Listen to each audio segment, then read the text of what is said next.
ಬುದ್ಧಿ ಇಲ್ವೇನೆಯಾ ನಿನಗೆ? ಅವಿವೇಕಿ, ಯಾವ ಕಾಲದಲ್ಲಿದೆಯೋ? ನಮ್ಮನವರಂತೆ ಶಂಕ ಅಂತೆ ವರ ಅಂತೆ, ಬೇಜವಾಬ್ದಾರಿ ಮನುಷ್ಯ. ಆದ್ರೆ ಬುದ್ಧಿ ಇರೋ ನೋಡ್ಕೊಂಡಿದ್ದೆ. ನನ್ನ ಮಾತು ಸತ್ಯ ಕಣೋ. ಆ ಶಂಖದಲ್ಲಿ 9 ವರಗಳಿವೆ. ಅಮ್ಮನವರು ಶಕ್ತಿ ತುಂಬಿದ್ದಾರೆ.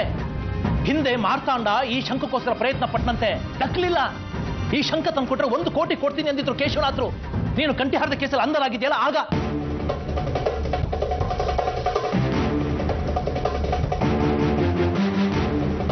ಸದಾನಂದನ್ನ ನಿನ್ನ ವಿರುದ್ಧ ಎತ್ತಿ ಕಟ್ಟಿದ್ದು, ಅವ್ರ ಮನೇಲಿ ಇಟ್ಕೊಂಡಿದ್ದು. ಅಮ್ಮನ ತಿಥಿ ದಿವಸ ಸದಾನಂದ ಇಲ್ಲಿಗೆ ಬಂದಿದ್ದು ಯಾಕೆ ಅಂದ್ರೆ ಶಂಖನ ಎಗರಿಸಿ ಕೇಶವನಾಥರು ಕೊಡೋದಕ್ಕೆ. ಆ ಶಂಖನ ಓದಿ ಏನೇ ಕೇಳಿದ್ರು ಅದು ಹಾಗೆ ಆಗುತ್ತೆ. ಈ ಡೀಟೇಲ್ಸ್ ಎಲ್ಲ ನನಗೆ ಗೊತ್ತಾಗಿದೆ ಕಣಲೆ. ನನ್ನ ಮಗಳ ಬಗ್ಗೆ ನಿನಗಿರೋ ಕಾಳಜಿಗೆ ಏನು ಹೇಳಬೇಕು ಅಂತ ಗೊತ್ತಾಗ್ತಿಲ್ಲ ಮಾತಾಡ. ಆದರೆ ಭಾವುಕತೆಗೆ ಸಿಕ್ಕಿ ಶಂಖದಲ್ಲಿ 9 ವರಗಳಿದೆ ಅಂತ ನೀನು ಹೇಳ್ತಾ ಇದ್ರೆ ನಂಬೋ ಮುಟ್ಟಾಳ ನಾನಲ್ಲ. ಎತ್ತಿ ಬಿಡ್ತೀನಿ ಇವತ್ತೇ ಸುಚೇಂದ್ರನ್ನ.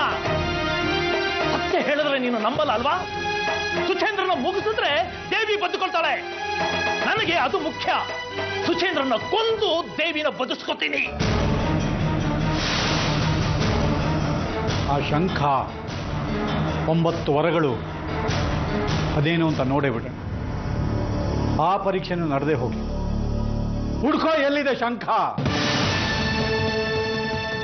23ನೇ ತಾರೀಕು ನಮ್ಮ ನಿಶ್ಚಿತಾರ್ಥ. ಅವತ್ತೇ ಅಮ್ಮನವ್ರ ಆರಾಧನಾ ಮಹೋತ್ಸವ. ಇಲ್ಲಿ ನೋಡಿದ್ರೆ ಕಿರೀಟ ಬಿದ್ದು ಅಪಶಕ್ನ ಅಂತ ಆಗಿದೆ. ನಮ್ಮ ನಿಶ್ಚಿತಾರ್ಥಕ್ಕೆ ಏನೇನು ಕಾದಿದ್ಯೋ ಏನೋ. ನನ್ನ ತಲೆ ಉಳ್ಬಿಡ್ಬೋದು ಕಣೆ. ಬಹುಶಃ ಅಪಶಕ್ನ ಅಂದ್ರೆ ಇದೇ ಇರಬೇಕು. ಏನು ಆಗದೆ ಇದ್ರೆ ಸಾಕು ಅಂತಿದ್ರೆ ನೀನೇನೋ ಕೆಟ್ಟದಾಗ ಮಾತಾಡ್ಕೊಂಡು ಮತ್ ನೀನ್ ಆಡ್ತಿರೋದೇನೋ ಶುಭ ಶಕ್ನನಾ? ಕಣ್ಣೆದ್ರು ಆಗ್ತಿರೋದೇ ನಾನು ಹೇಳ್ತಿರೋದು.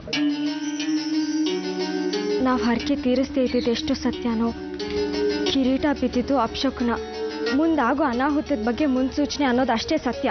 ಅಲ್ಲಿಗೆ ಅಪಶಕ್ನ ನಿವಾರಣೆ ಆಗ್ಬಿಡ್ಬೇಕು, ನೀನ್ ಶೃಂಗೇರಿಗೆ ಹೊಟ್ಬಿಡ್ಬೇಕು ಅಲ್ವಾ? ಹೌದು ಕಣೋ, ನನ್ನಿಂದಲೇ ಇದಲ್ಲ. ನಾನು ಹುಟ್ಲಿ ಅಂತಾನೆ ಹರಕೆ ಹೊತ್ತಿದ್ದು ನಮ್ಮಮ್ಮ. ಯಾವ ಆತಂಕನೂ ಬೇಡ. ನಮ್ಮಿಬ್ರು ಮದ್ವೆ ಅಂತ ಒಂದ್ ಆಗ್ಲಿ, ಎಲ್ರೂ ಒಟ್ಟಿಗೆ ಹೋಗೋಣ. ಹೊಸ ಜೋಡಿ ಕೋರಿಕೆ ಅಂತ ಒಂದಿರುತ್ತೆ, ಯಾರು ಬೇಡ ಅನ್ನಲ್ಲ. ಯಾವತ್ತೂ ಬೀಳ್ದಿರೋ ಕಿರೀಟ ಇವತ್ತು ಬಿದ್ದಿದೆ. ಯಾವಾಗ ಏನ್ ಬೇಕಾದ್ರೂ ಆಗ್ಬೋದು. ಹರಕೆ ತೀರ್ಸೋದು ಅಷ್ಟೇ ನನ್ನ ಉದ್ದೇಶ. ಮದ್ವೆಗಿದ್ವೆ ಅಂತ ಕಾಯಕ್ಕಾಗಲ್ಲ. ನಮ್ ನಿಶ್ಚಿತಾರ್ಥ ಸಮಯದಲ್ಲೇನೆ ಇಲ್ದಿದ್ ಯೋಚನೆ ಮಾಡ್ಕೊಂಡು ಹೊರಡ್ಬೇಕು ಅಂತಂದ್ರೆ ಸ್ವಾರ್ಥ ಆಗಲ್ವಾ? ಎಲ್ಲರೂ ಸೇರ್ಕೊಂಡು ನನ್ನ ಪ್ರಾಣ ತಿನ್ಬಿಡಿ. ಮನೇಲಪ್ಪ ಈಗ ನೀನು, ಅವ್ರಿಗಂತೂ ಏನೂ ಇಲ್ಲ.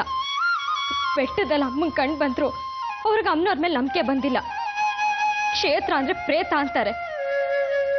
ಕರ್ತವ್ಯ ಮರ್ತು ಕೂತ್ರೆ ಬದುಕು ಬರಡಾಗತ್ತೆ ಅಂತಾರೆ ಅಮ್ಮನವ್ರು. ಅಣ್ಣ, ದೇವಿ ಶಂಖನ ಇದೇ ಪೆಟ್ಟಿಗೆಯಲ್ಲಿ ಇಟ್ಟಿರೋದು, ಬೇಕಾದ್ರೆ ನೋಡು.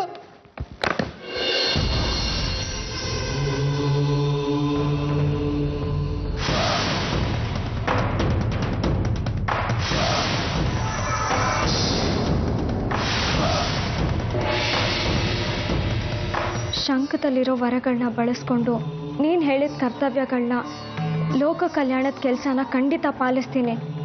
ಆದರೆ ಮುಂದೆ ಕೇಶವನಾಥಗೆ ಶಂಖದ ಬಗ್ಗೆ ಆಸೆ ಬರದೇ ಇರೋ ಥರ ನೋಡ್ಕೊಳ್ಳೋ ಜವಾಬ್ದಾರಿ ನಿಂದು. ಅದೇನೋ ಶಂಖ ಅಂತೆ, ಅದ್ಯಾರೋ ದುರ್ಗಾನ ಹುಡುಗಿಯತ್ತ ಇತ್ತಂತೆ. ಶಂಖದಲ್ಲಿ ಅಮ್ಮನವರು 9 ವರಗಳನ್ನ ತುಂಬಿದ್ರಂತೆ. ಅದನ್ನ ಪಡೆಯೋಕ್ಕೆ ನಿಮ್ಮ ಮುತ್ತಾತ ಮಾರ್ತಾಂಡ ಅವರು ದುರ್ಗಾನ ಹುಡುಗಿಗೆ ನೇಣು ಹಾಕ್ಸಿದ್ರಂತೆ. ಹೌದಾ? ಹೀಗಂತ ಕತೆ ಇದೆ. ದಯವಿಟ್ಟು ಈ ವಿಷಯದ ಬಗ್ಗೆ ಮಾತಾಡಬೇಡ. ಅಪ್ಪಾಜಿ ಚಂಡಿಯಾಗ ಮಾಡಿಸಿ ವಂಶಾವಳಿ ಪ್ರಶ್ನೆ ಕೇಳಿಸಿದ್ರು. ನಮ್ಮ ಕುಟುಂಬದ ಮೇಲೆ ನೀನು ದುರ್ಗಾ ಅಂತ ಹೇಳಿದ್ಯಲ್ಲ, ಆ ಹೆಣ್ಮಗುನ ಕೊಂದು ಶಾಪ ಇದೆಯಂತೆ. ಅದಕ್ಕಾಗಿ ನಮ್ಮ ಮನೇಲಿ ಯಾವ ಹೆಣ್ಣು ಜಾಸ್ತಿ ದಿನ ಬದುಕಲ್ವಂತೆ. ಅಮ್ಮ ಬೇಗನೆ ಹೋಗೋದಕ್ಕೆ ಇದೇ ಶಾಪ ಕಾರಣ ಅಂತ ನನಗೆ ಈಗಲೂ ಮನಸ್ಸಲ್ಲಿ. ನಾನು ನಿಮ್ಮ ಮನೆಗೆ ಸೊಸೆಯಾಗಿ ಬರ್ತಾ ಇದ್ದೀನಿ.